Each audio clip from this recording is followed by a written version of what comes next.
Salut à tous, bienvenue ici dans cette nouvelle vidéo et nous sommes à... Eh oui, alors il faut quand même expliquer le truc parce qu'on est de retour à Bellewaerde, mais cette fois-ci on est bien dans le parc, on est rentré là cette fois-ci.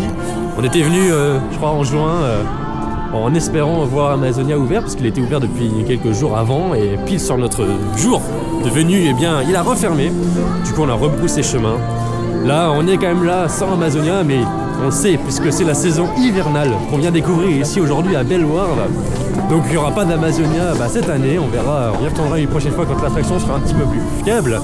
Mais pour le coup, eh bien Émilie va quand même découvrir le parc. On va découvrir un petit peu toute l'ambiance hivernale ici dans ce parc. Jamais fait cette saison d'hiver ici. Il y a quand même quasiment tout qui est ouvert en termes d'attractions. Il y a l'air d'avoir pas mal de petites illuminations. Il y a quand même des petits chalets ici. Justement, c'est la question que je me posais. Est-ce qu'il y a des chalets pour avoir des petits trucs de bouffe un petit peu spéciaux? Il y en a. Bref, direction la zone canadienne pour commencer. Et c'est parti pour cette journée en tout cas où il va faire un petit peu froid. Mais ça va être quand même très sympathique ici à Bellewaerde.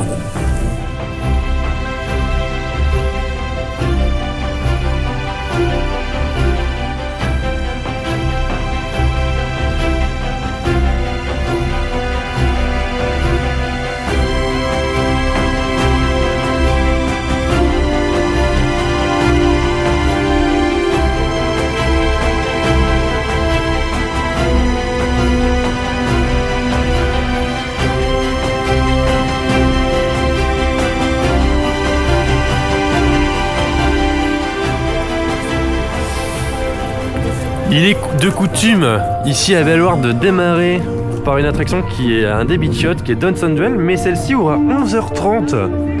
Bon, c'est pas terrible ça. Du coup, comme on est dans la zone, on va pas attendre 20 minutes devant les petits trucs qui nous réchauffent un peu les mains, même si c'est très agréable.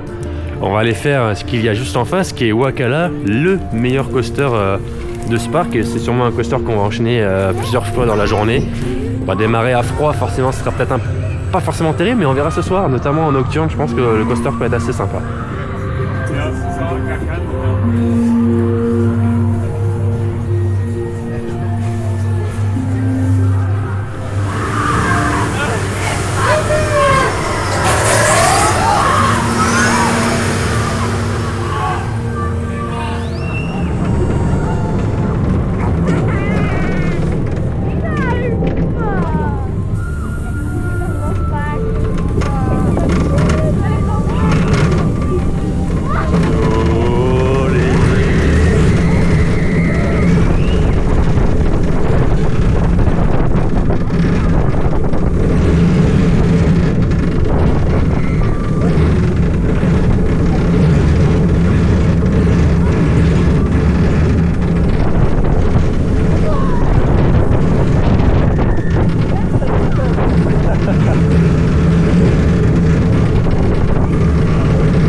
Début de journée très calme, très froid aussi, et on sent d'ailleurs que Wakala est très froid. J'ai jamais fait ce coaster aussi lent. Pour l'instant il est extrêmement froid, donc pas super intéressant.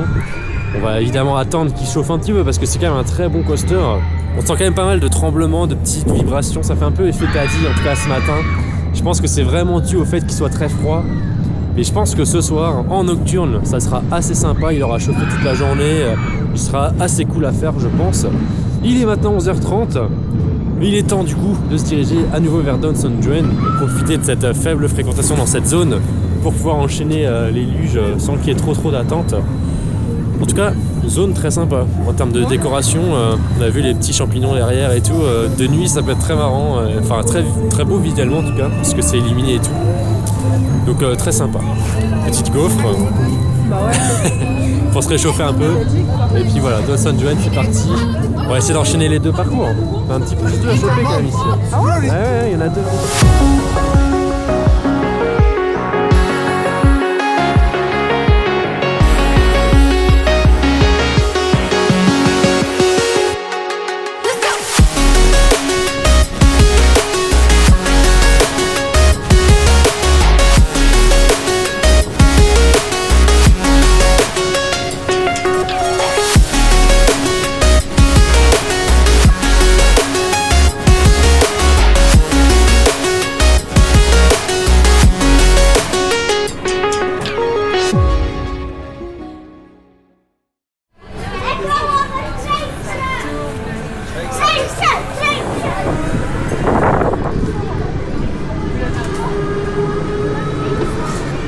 Alors, est-ce que tu justifies l'investissement de Downton Joen? Non.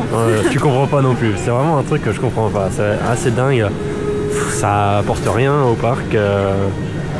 Ça a le mérite d'être plutôt bien intégré pour ce que c'est, parce que c'est censé quelque chose être de base dans les montagnes, etc. Donc là, ils ont construit une structure qui est assez esthétique malgré tout. Mais c'est vrai que ça n'a vraiment pas beaucoup d'intérêt, quoi. Bah, ça aurait pu être sympa. Ça aurait pu être sympa, mais ça manque de vitesse, ça manque un petit peu de variation, de quelques petites bosses, etc. Bon, bref. Downton Joen, c'est vraiment pas ça. Là maintenant, direction une nouveauté assez récente du parc, c'est Impi.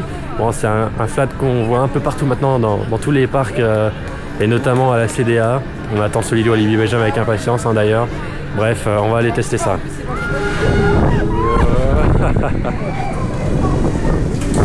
Oh, hé, hé, hé.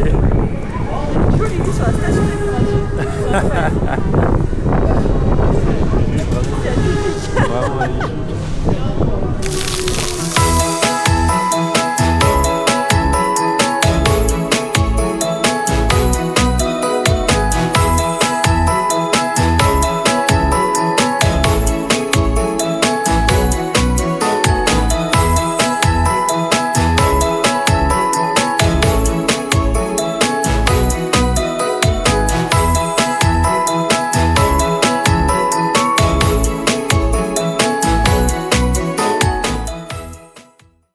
Bon, il y a un truc qui te tique un peu là. C'est les animaux. Ouais. Vas-y, explique-toi. Bah, c'est pas du tout comme à Opal où t'as vraiment une partie zoo, une partie attraction. Et puis le petit train, quoi. Le petit train qui passe dans les enclos des tigres et du lion. C'est vrai qu'on a fait le train. Je t'ai pas dit exactement ce que c'était. Mais c'est vrai que le train au gasoil qui fait un boucan d'enfer, qui va dans les enclos des animaux qui sont plutôt tranquilles, c'est un peu dommage. Ah ouais, et puis sans être expert, en soi, on voit qu'on les dérange, quoi. Oui, quand t'as un lion qui lève sa tête alors qu'il se reposait quand le train passe, et qui la repose quand le train part. Il y a peut-être des solutions à apporter pour un train électrique qui ferait pas de bruit avec un système de rail sans que ça fasse trop de bruit non plus, ou je sais pas. Ou alors sinon tout simplement arrêter cette attraction. Mais je pense vraiment qu'en effet ça devient problématique un peu, quoi. Non, mais je suis d'accord avec toi. Je voulais quand même qu'on le fasse pour qu'on se rende compte vraiment du truc et bah si j'avais su, j'aurais pas fait. Et ouais, bon, moi ça faisait une éternité que j'avais pas fait ce truc là. Je pense pas que j'y remettrais les pieds maintenant en m'ayant fait un avis mis à jour Made in 2024. Je pense aussi que le parc souffre énormément de la comparaison avec Péridesa qui il y a 20 ans n'existait pas comme on le connaît aujourd'hui. On voit que l'enclos des tigres, hormis ce passage de train, est quand même assez grand en termes de superficie. Après, par rapport à d'autres parcs. Tout juste pour 4 quand même. C'est vrai qu'il y a 4 tigres qui ont une superficie qui est correcte sans être incroyable. Ça manque un peu de théma dans cet enclos quand même. Ça reste quelques passerelles en bois, un peu de volume au niveau du truc en lui-même avec un petit plan d'eau tout en bas, mais bon, rien de bien folichon. Sinon niveau infrastructure au sein même de l'enclos, c'est ce qu'on peut reprocher aussi, mais c'est vrai que ce gros problème, ce gros point noir, c'est vraiment cette histoire de train, quoi. Et c'est bizarre parce qu'on a un train qui passe dans l'enclos des éléphants à Paris-les-As et bizarrement ça ne pose absolument pas de problème parce que le train est un peu plus silencieux, alors que pourtant c'est un vieux train. On est quand même à plus loin. On est plus loin aussi. Et l'enclos est beaucoup plus ouais, c'est ça. Il est incroyablement grand en fait. C'est vrai, c'est clair. C'est clair. Ouais, non, là en tout cas ça pose un petit problème. Mais ça nous permet, c'est le seul avantage si on peut dire, d'avoir des points de vue un peu plus près des animaux. Même si là on est quand même assez Même si là on les voit assez bien et que on les voit assez bien et puis pour une fois ils sont assez actifs. Et je m'attendais pas en tout cas à ce qu'ils soient forcément dehors parce qu'il fait quand même assez froid. Je sais pas à quel niveau ils subissent ou pas la fraîcheur de l'hiver, mais en tout cas je pensais vraiment pas à ce qu'on verrait les tigres dehors, même le lion. Alors il est rentré entre temps, mais il est quand même sorti quelques minutes, donc vraiment intéressant. Et bien nous voici à présent dans cette zone Mundo Amazonia, zone qui est l'élément central de cette saison 2024 ici à Velloire, mais qui a un petit peu fait flop, il faut le dire quand même, puisque l'élément d'appel, bien entendu, c'est ce qu'il y a juste devant nos yeux, c'est Amazonia, un prototype un petit peu raft ride nouvelle génération de Intamin qui malheureusement n'a pas du tout fonctionné de la manière dont il aurait dû fonctionner. La cause notamment à ce half-pipe, c'est principalement ça qui a posé des problèmes, si je comprends bien. Le half-pipe était un peu mal dimensionné. Donc voilà, gros souci technique à ce niveau-là. J'espère que pour 2025, l'attraction sera fiable et sera opérationnelle la plupart du temps. On verra, je ne sais pas si je reviendrai pour ça. J'avoue qu'avec un risque de voir l'attraction refermée, je me dis que ça peut attendre un prochain investissement du coup. Mais bon, assez parlé d'Amazonia puisqu'il y a d'autres attractions dans cette zone, notamment le Flume qu'on connaissait déjà, qui a été rethématisé un petit peu pour s'inclure dans cette zone. Un mini Flume aussi pour les enfants et surtout, ce qui nous intéresse et ce qu'on va pouvoir rider dès aujourd'hui, un petit kiddie coaster qui a l'air tout mignon au niveau des trains. Je trouve ça très très mignon et ça fait surtout un petit poussin à chauffer aujourd'hui.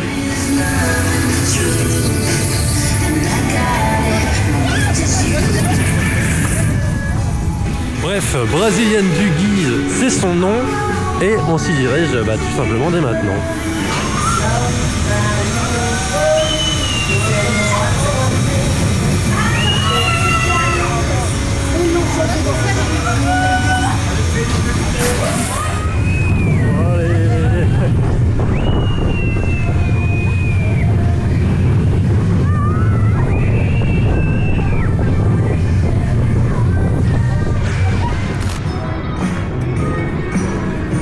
Bon, en attendant de prévoir une prochaine visite lorsque Amazonia sera ouvert, continuons notre petite découverte de la saison de Noël. Et évidemment, les attractions aquatiques ne sont pas opérationnelles, quoique les bouées apparemment le sont.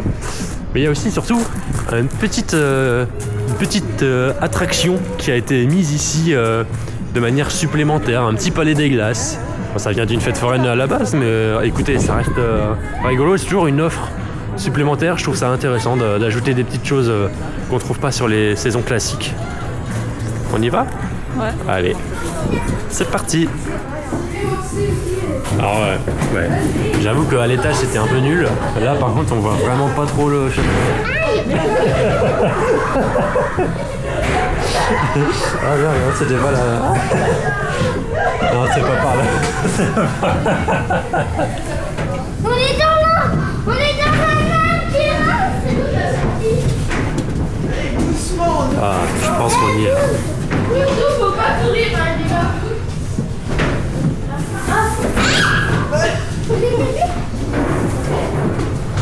Je pense qu'on arrive.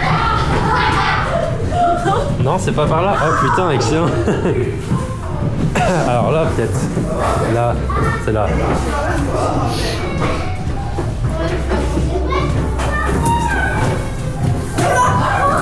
C'est ça, c'est là. Ouais.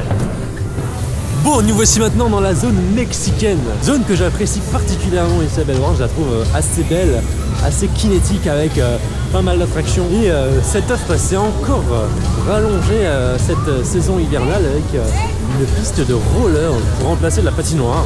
Très très intelligent.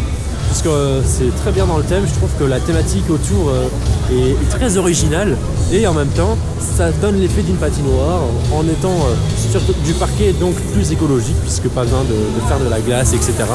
Donc vraiment très très original. On va aller s'en faire un petit coup. Je vais être tout aussi bon que la patinoire, je vous rassure, à savoir niveau proche du 0, mais bon, on va bien rigoler. Et puis il y a autre chose aussi à découvrir, c'est Winter Express. C'est en fait Huracan qui est un petit peu rethématisé, j'ai l'impression, pour cette saison hivernale. Alors on va bien voir ce qu'il y a à l'intérieur. Voilà, plus le classique El Volador, le boomerang, les taureaux aussi. Il y a un cinéma 4D avec un film spécial Noël, on verra si on peut se le faire ou pas, bref. Avec une petite thématisation sur toute la zone qui est vraiment très sympathique. Franchement, zone très réussie. Maintenant, on va aller s'enchaîner les attractions.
Je les supporte de moins en moins, les boomerangs Vekoma.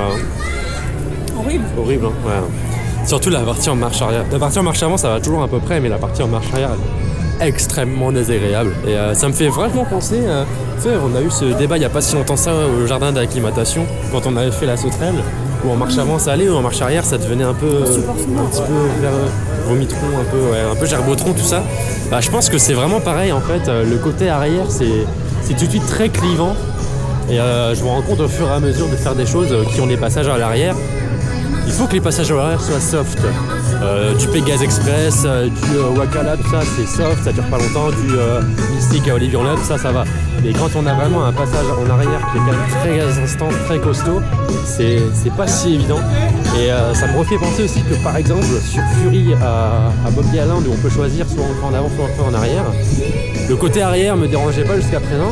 Je serais curieux de refaire le crédit maintenant, quelques années plus tard, de voir si ma sensibilité est toujours la même à ce niveau-là sur le côté arrière. Parce que c'est vrai que j'ai l'impression vraiment d'être de plus en plus sensible là-dessus. En tout cas, le boomerang, ça devient dur. Je pense vraiment qu'il va falloir songer à s'en séparer à un certain moment parce que ça fait vraiment plus partie des choses que l'on a envie de faire dans un parc d'attraction, clairement de moins en moins en tout cas. Attendons de voir la suite. Est-ce qu'un bon coaster arrivera bientôt à Delaware? J'espère. Mais bon, moi ce que j'espère surtout c'est que la prochaine fois Amazonia sera ouvert et opérationnel. Ça c'est sûr. Voilà, bon, parce que ça reste quand même la nouveauté, on va pas l'éclipser trop vite parce que pour l'instant il n'y a pas encore grand monde qui a pu en profiter. Bref, la nuit commence doucement à tomber sur le parc, ça va être l'occasion de découvrir un petit peu les illuminations et le côté un petit peu nocturne. On va retourner vers là où on était ce matin, donc vers Wakala, etc. Mais entre deux, on a toute une zone où on a des petites choses à faire qu'on n'a pas encore testées tout à l'heure, notamment Houdini, petite dédicace à Jean-Yop qui adore cette attraction. On va aller s'en faire un petit tour évidemment. Et puis donc cette zone du milieu, c'est la zone un petit peu enfant, etc. Elle est thématisée en mode village du Père Noël, donc on va regarder un petit peu à quoi ça ressemble.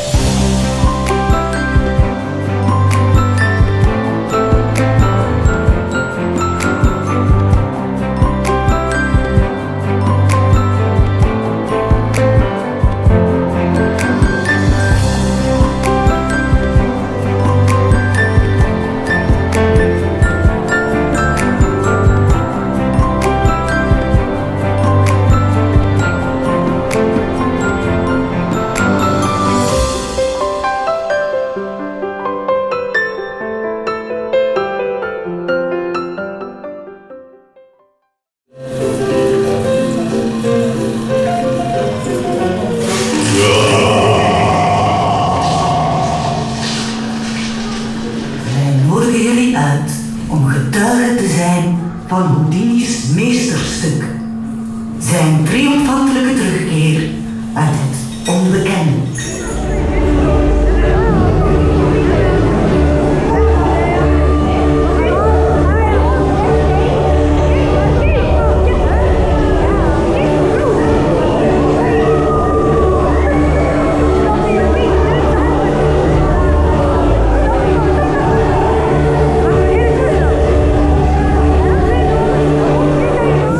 Bien, nous sommes de retour dans la vallée magique. C'est la zone que porte le nom pour la saison de Noël, mais bon, c'est la zone canadienne de base. Tout de nuit là, c'est très beau, c'est très très sympa. On est ici évidemment pas pour refaire Downtown Duel parce que c'était quand même pas ouf, mais plutôt Wakala qui a dû chauffer entre temps et qui reste le meilleur crédit de ce parc. Alors on va s'enchaîner un petit tour ou deux et puis ensuite on va pouvoir conclure cette journée parce qu'on a fait le tour. Mais voilà, il nous fallait revenir sur Wakala parce que ça reste quand même un petit coaster très très sympa.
Et bien voilà, la journée se termine. Alors le parc ferme dans 1 heure à peu près, mais on a fait le tour. On commence sérieusement à faire froid quand même. Alors on va pas rester plus longtemps ici, on va aller se réchauffer un petit peu. Ça va nous faire du bien, je pense. Bref, bonne surprise de mon côté cette petite saison de Noël. Je trouve que le parc est très beau au niveau de ses décors. C'est très sobre, mais de très bon goût à chaque fois. Il y a quand même le mérite de rethématiser et de renommer certaines zones du parc pour coller un petit peu à l'univers de Noël et en tout cas de ce qu'ils veulent présenter durant cette saison. Très bonne surprise également, la piste de roller qui fonctionne très très bien. Alors bon, moi je suis pas très à l'aise là-dessus, mais je salue vraiment l'idée qui est géniale et qui va très bien dans la zone. Ça apporte vraiment une certaine ambiance, etc. Donc c'est super chouette. Au niveau des attractions, bien, on les connaît, hein. Enfin moi personnellement je les connaissais toutes. Wakala, toujours très très bon coaster, même si on sent qu'il est quand même très froid, même là ce soir. J'ai eu des meilleurs tours de ce coaster, mais pour autant ça reste quand même très sympathique à faire. Le boomerang, c'est vraiment compliqué de chez compliqué. Huracan, j'en ai pas parlé, mais ils ont le mérite d'avoir ajouté quelques décors à l'intérieur, ce qui rend l'attraction un peu plus intéressante que de base, puisque de base en fait il se passe rien, c'est juste dans le noir. Et donc il y a juste la partie pré-show qui là est toujours là, donc voilà. Donc finalement c'est une attraction qui est peut-être plus intéressante sur la saison de Noël que sur la saison classique. Et puis ensuite, sinon, vraiment, on a refait un petit peu tout le tour. Il y a quand même quelques attractions, bien entendu, qui ne sont pas présentes. Alors, Amazonia, le Flume, le Niagara aussi, et le Jungle Mission, qui sont des attractions aquatiques ou qui utilisent l'eau, qui ne sont pas présentes. Il y a juste le Bengal Rapid River, on passe juste devant l'entrée, justement, qui, elle, est opérationnelle. Bon, je sais pas si ça attire les foules, mais voilà. Ça, c'est opérationnel, en tout cas. Et puis oui, non, c'est franchement très sympa, surtout de nuit, là, il y a quand même une ambiance assez particulière, très cool, très chill. La fréquentation va avec aussi, on voit la musique, les lumières, tout ça, ça fonctionne très bien. Alors j'ai quand même fait découvrir le parc aujourd'hui à Emeline. Qu'est-ce que t'en as pensé de ta première visite ici à Bellward? Ouais, c'est mignon, j'aime bien cet esprit de Noël un petit peu qu'il y a, avec les boules là, un peu féeriques du côté des lions. Ouais, oui. Etc. Donc c'est sympa, on voit qu'il y a un effort de fait là-dessus. Et on va arrêter de parler de forêt ensemble. Le acrobatic winter show sur notre chapiteau. L'entrée se trouve à proximité de l'attraction Danse Noël.